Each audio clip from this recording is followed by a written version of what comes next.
show is sponsored by Work It, training workplace success. Visit workit.careers for more info on how you can discover and awaken your true career path for personal fulfillment. Hello and welcome to Work It, where EQ meets IQ. I'm your host, Lori Theriel. In this episode, we'll discuss dental hygiene. Today, we have with us Marena, a recent grad from dental hygiene school. So, Marena, welcome. Hello. Thank you. Thanks for having me. Glad to have you here. I've been actually following you for a few years. And, once you embarked on the dental hygiene school, I was ecstatic because I could see the passion in your eyes for teeth. Going back to hearing you say that at 7 years old, you could not wait to ask your dentist for tools and supplies so that you could take it home to clean your brother's teeth. Yeah, that's correct. I definitely did that. How'd your brother feel about that? He probably felt a lot better once I was in hygiene school practicing on him than when I was 7 years old trying to clean his teeth. But he wasn't the only one. I definitely probably tried to force my parents and dolls, neighbors, anyone that would let me clean their teeth probably. Is your whole family going to you now? Yes. Yep. Okay. Yep. They like that certification, I'm sure. Yes, definitely. So I'm anxious to ask you about how, after 7 years old and practicing, cleaning the teeth, how did you get through all your school years, knowing that your true passion was couldn't wait to go to the dentist again. What kind of classes were you taking that maybe fueled your passion, or maybe some of the frustrations that you felt in school because they weren't feeding your passion? Right. So maybe we can talk about that. So here you are, in elementary school and eventually middle school. So take me on your journey. Yeah. So, learning was definitely never a strong point for me. It was actually always a struggle. And all the way up until even college, I always felt like I was taking classes that were never really showing my true potential. I was never able to do anything because I'm more of a hands-on learner, where someone who could just read a book and get 100 on a test, that's not me at all.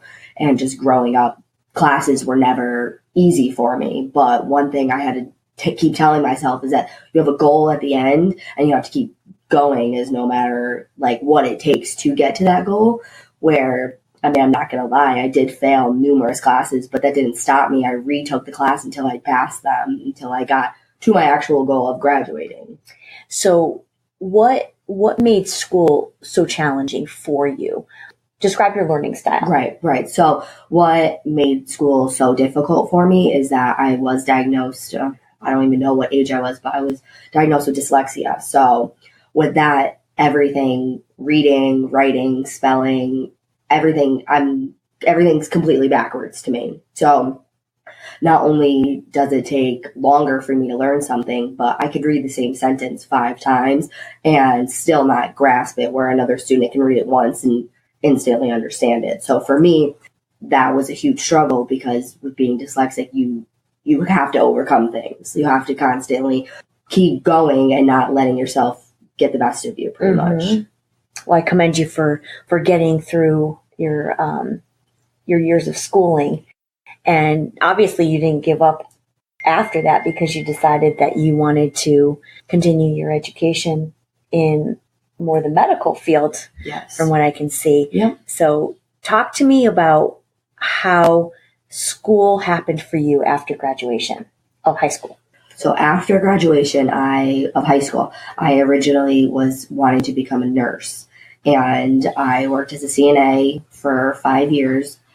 I interned at hospitals to see if that's really what I wanted to do. However, for me personally, I knew I wanted to be in the medical field, but I didn't really know how I wanted to be in it. And I felt like the nurse was the best way to go. However, with having those internships and working as a CNA, I know a CNA you can't really compare to a nurse, but I always felt like if I truly became a nurse, I would feel discouraged on my day-to-day life, because I felt like I couldn't help everyone. Where then I discovered my true roots, going back to when I was 7 years old and wanting to clean people's teeth, and realizing that, okay, dental, that's still in the medical field and I can help everyone. Because who's going to see their dental hygienist and not leaving happy? So everyone happy to see me and happy when they leave me. I'm not feeling discouraged in any way, where as a nurse, you can't save and help everyone. So when you say everyone's leaving happy, you're not the one that has to give bad news. Exactly. So if they have a cavity or if they have a root canal need, somebody else is delivering that news. Exactly. So it puts you in a good spot. Correct. You're not the bad guy. No, I'm not. Okay. No. So are you currently working on children and adults, or just adults? No, everyone. Everyone. Yep. Awesome. 1 year since your graduation of? Just about, yeah. Okay. Yep. And I've been in multiple different offices, but my current office I have been at for about 7 months now. So talk to me. I'm interested in learning how this light bulb went off in your head as you were going for, was it medical assisting CNA? Mm-hmm. How, at what point during your training did the light bulb go off to say, wait a minute, I forgot about my roots. I forgot that my true passion was dental. Okay, so I went to become a CNA probably freshly out of high school and worked in that field for about 5 years. And I still wanted to become a nurse probably up until 2 to 3 years of being a CNA. But then when I got the internships and really started to dive into actually becoming a nurse, I realized that it just wasn't the right trail for me to go down. So then you began your research as to what schooling might be available for dental hygiene. Correct. And you live in Connecticut, yes. So yep. There's a few options for you. There's a few, but there's actually not that many. Where like nursing, you can literally go to any college and they have nursing pretty much. Where hygiene, there's 3 or 4 colleges in Connecticut that have it. Wow, I didn't know that. So with the dental education and your learning style, yes. How did that play out? So that was actually, relatively difficult as well, because the first year of hygiene school, it was pretty much book learning. We didn't do much clinical or hands-on. Mm-hmm. So I actually went for numerous hours of like one-on-one education and teaching with like my instructors or tutors or anything like that to pretty much make sure that I was going to pass classes, because I obviously wanted to put the time in to get the time out for myself. But then once the second year came around of hygiene school, where it was clinical, I was thriving because I was finally doing what I wanted to be doing, where all the years of schooling has now finally paid off, where now I'm hands-on doing what I want to do.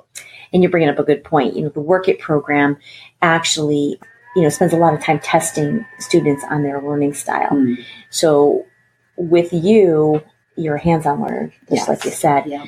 And, being able to select classes that are more hands-on, more lab, more building, constructing, actually energizes students and probably keeps their interests longer in school, because there's so many kids that are disenchanted with school because they're not learning the way that they learn. So, I think you're a perfect example of that and how you persevered.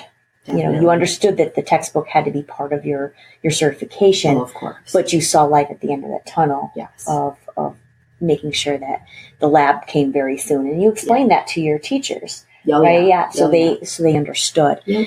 And sometimes, going into continued learning environment, they're less constricted, I guess, than the regular public schools or school system, because they teach only a certain style and certain curriculum, whereas in that continued learning environment, they're more open to different opinions, different students' viewpoints, and styles. So I commend you for doing that. How long was the program?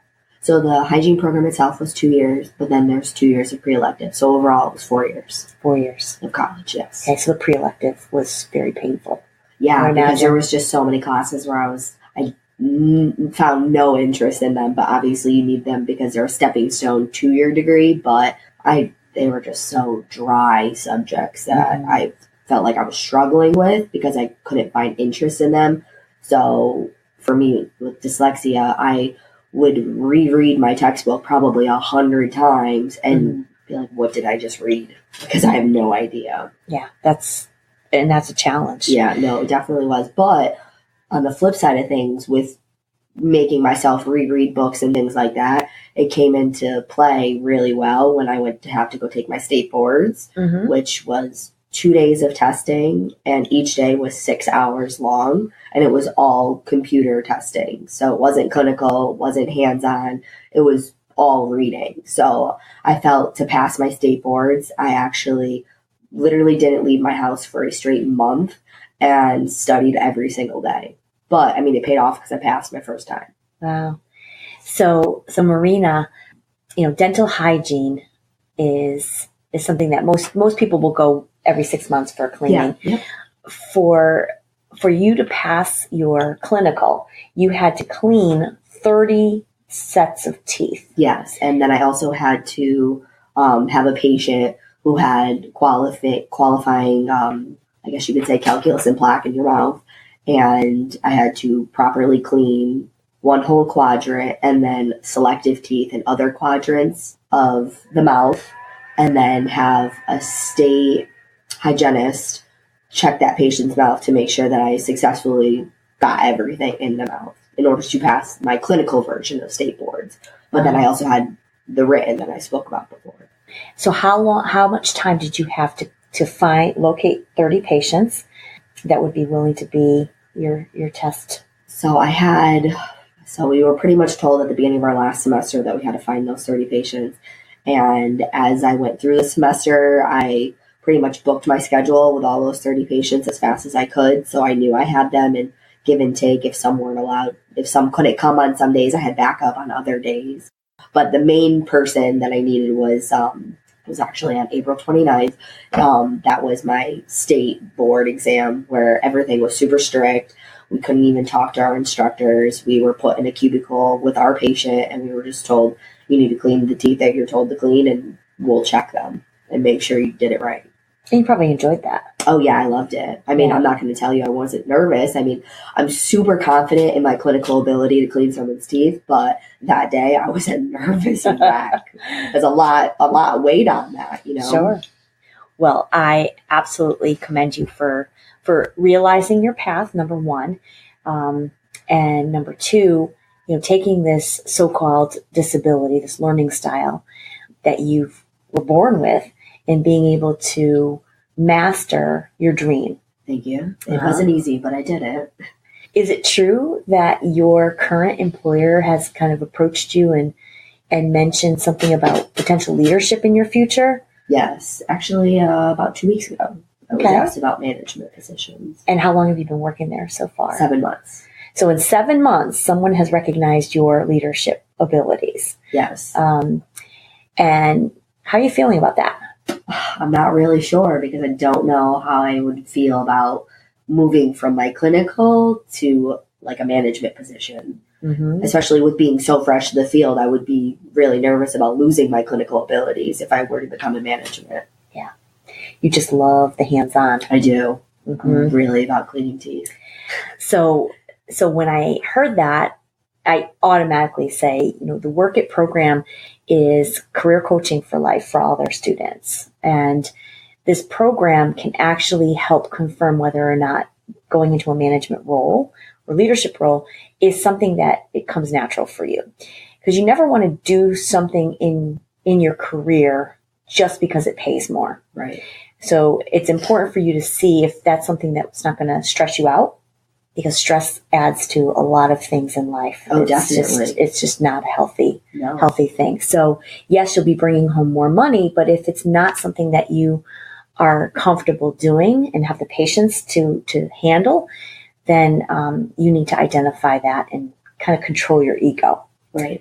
So I definitely would recommend to you that you take that testing just so you can kind of talk it through out loud to know that you're either going to go into the management side of the business, or you're going to continue on the clinical and become even more expert than you already are. Right. Because obviously this is an audio podcast, but I can see it in your eyes that the clinical makes you shine. And if you can be that head dental hygienist, that would be checking other people's work, you would be perfectly fine with that. Yeah. As long as you can, put your expertise to work every single day. So that would be my advice to you and anybody else out there listening that, may have been approached by their manager to become a leader or manager of some sort. So definitely a great opportunity for the right person. Yes. I want to talk about you as like a continuous learner, because I think, the dental industry is continuously improving, continuously training. And I would imagine that you have to, get some credits each year to keep your licenses active. And I'm assuming that your license is only good for one state, right? So with taking the Connecticut licensure test, I'm actually good for Connecticut, Massachusetts, New York, I believe in Boston. However, each state has an additional exam that you need to take. So for example, Massachusetts, my licensure would work, but I need to take an additional local anesthesia class, even though I'm already local anesthesia certified in Connecticut, which what local anesthesia is it's the Novocaine you get. Sure. I'm certified in Connecticut to do that, but in Massachusetts, I would need to take an additional exam. But my licensure is good in Massachusetts. Okay. I would just have to pretty much pay the fee for Massachusetts as well. I wouldn't have to retake the test. Awesome. Yeah. Okay. But like you were saying about the continuing ed courses, I need to take 16 credits every 2 years. And so far, I'm only out of school for a year, and I've already taken well more than 16 credits because, like you said, the dental field, it's constantly evolving. And I'm huge on education with my patients, so I want to be up to date with everything, and I want to be able to tell them everything they need to know. And when they come to me with questions, I want to be able to answer them. I want to be able to give them not just my opinion, I want to be able to give them on scientific facts that's going to help them. Do you ever find yourself crossing the line and getting into more of a dental advisory position as a dentist? Do you see yourself becoming so knowledgeable that you feel that you almost take a step back and go, ooh, maybe I shouldn't have said that? I feel like sometimes I would say yes and no, because I feel like there's a point where I can still educate with being a hygienist and having my license, where I'm not crossing the dentist, but where the dentist that I'm currently working with might have a different opinion. So we might clash in that aspect, but I don't feel like I ever cross roles. I feel like I always give the education as a hygienist standpoint, or at least my opinion standpoint. And you haven't run into a dentist that slaps your hand for that? Not yet, but I have run into dentists who don't get along, so it happens. I'm just a strong personality. So, Marena, it's going to lead me to the question of, it seems like you're a lifelong learner in the field of dental. Yes. Do you see yourself ever wanting to challenge yourself? And it would be a huge challenge, I understand, to get more into the doctorate side. So I contemplate this some days, I'm not going to lie. However, me personally, I would never want to be a general dentist. I feel like their jobs are actually kind of boring. Where if I ever did want to challenge myself and become a dentist, I would want to become an orthodontist and specialize in braces and things like that. Okay. Because I'm huge on making someone smile. I want them to feel comfortable in their smile. Oh, that's awesome. Yeah. I saw those eyes even brighter this time than cleaning teeth. Yeah. So making the teeth straight and just people feel comfortable with their teeth. Yeah. Yep. Good for you. Thank you. Good for you. Yeah, there's actually a dental hygiene therapist position that the American Dental Hygiene Association right now is actually fighting for in the state of Connecticut. So what that pretty much is a dental hygienist with more of a degree to be able to do more than a hygienist can do. You've got your eye on that. Good for you. Yeah. Good for you. So it sounds like it's evolving pretty fast.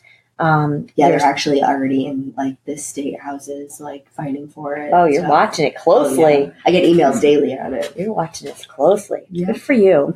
Well, obviously you're in your first stepping stone of an actual job right now. Yes. It's almost been a year. Yep. And obviously there's a few more steps that you're going to take to gain all your experience. And then also the education that you want. Definitely. So your journey looks really cool and cool for you. Right. Because that journey may not be cool for other people. Some people of just course. don't like teeth. Oh, I hear it all the time. Yeah. My patients come in and they're like, I don't know how you look in people's mouths all day long. Right. I'm like, I like it. Right. So, I mean, you're doing what you were born to do. Mm-hmm. And that's what the Work It program is about. And that's why I selected you as my guest, because you've demonstrated to me that you are someone that's found your career path at a younger age. Obviously overcome a lot of challenges from the learning side, and it does not prevent you from continuously learning, because you are a lifelong learner. Yeah. It's just you're learning in a different way. So for those out there that are struggling with dyslexia or any other learning disabilities, there's one way out, and that's to find your passion. Yeah, and don't give up. Yeah. And don't listen to anyone that says that you can't do it either, because I had numerous people tell me I couldn't do it. Mm-hmm. I've had even college professors tell me, I don't know what you're doing because you're never going to make it. And that just fueled the fire more, because I'm like, I'm going to prove everyone wrong. You're competitive. Yeah. Good. Yep. Yeah, because you were keeping your eye on the goal. Exactly. So any mentors come into your life along the way to keep you fueled for this journey? There was one person that stuck out very strongly in like the end phase of my hygiene program. And it was actually one of my instructors in my hygiene program, who I'm actually pretty good friends with now. But she was there for me when I was ready to drop out of hygiene school because it was so difficult. And she was there and she's like, I see your passion, so you got to get through the books because you're going to be a great hygienist when you get to that point. She saw it. Yeah. And she's a great person. Awesome. Yeah. Well, like I mentioned earlier in this podcast, Marena had 30 clients that she needed to work on before she graduated. And I asked if I could be her 30th. Not that I didn't trust her to be, the first, but I wanted to see even more confirmation of her journey. And I was able to be her 30th. And I'm proud to say that I didn't end up with any cavities, so I'm really excited. She had great teeth. And she was thorough, very thorough. I have to say that, going to students, and I would strongly recommend this to people, a lot of people hesitate going to students for any kind of services while they're still in school because they don't believe that they know enough or they've been experienced enough. I have to say that having my teeth cleaned by somebody like Marena was actually more thorough than I had in all my years of growing up. So, and that's not just because she gave me the good report card at the end, but she just really, you can tell that she really, really enjoyed her job, understood her job well, recorded her job well. She had a wonderful recording program system that they have.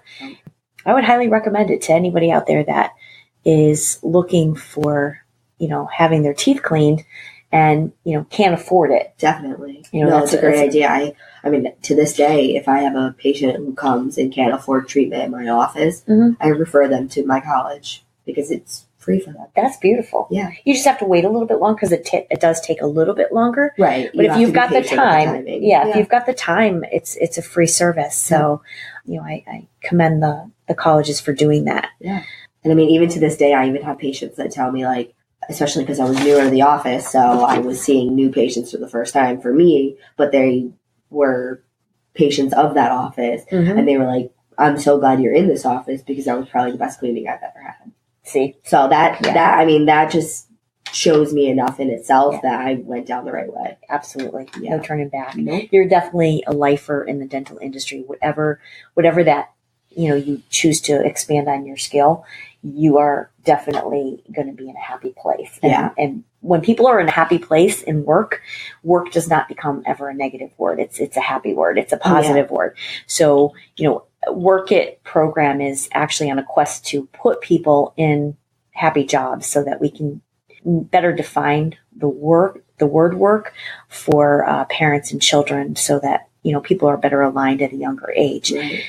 So I want to thank you for being my guest today, Marena. No problem. And any final words for people out there that know pretty much what their passion is, but just don't really know how to go about pursuing it? I mean, either come see you so they know what to do and where to start, and don't give up. Just, keep looking for it and keep pursuing. Yeah, I think once your mind is open to that's your path, the right people do come into your life. Definitely. And you just need to pick their brains. And be patient. So I want to thank you again for joining me today.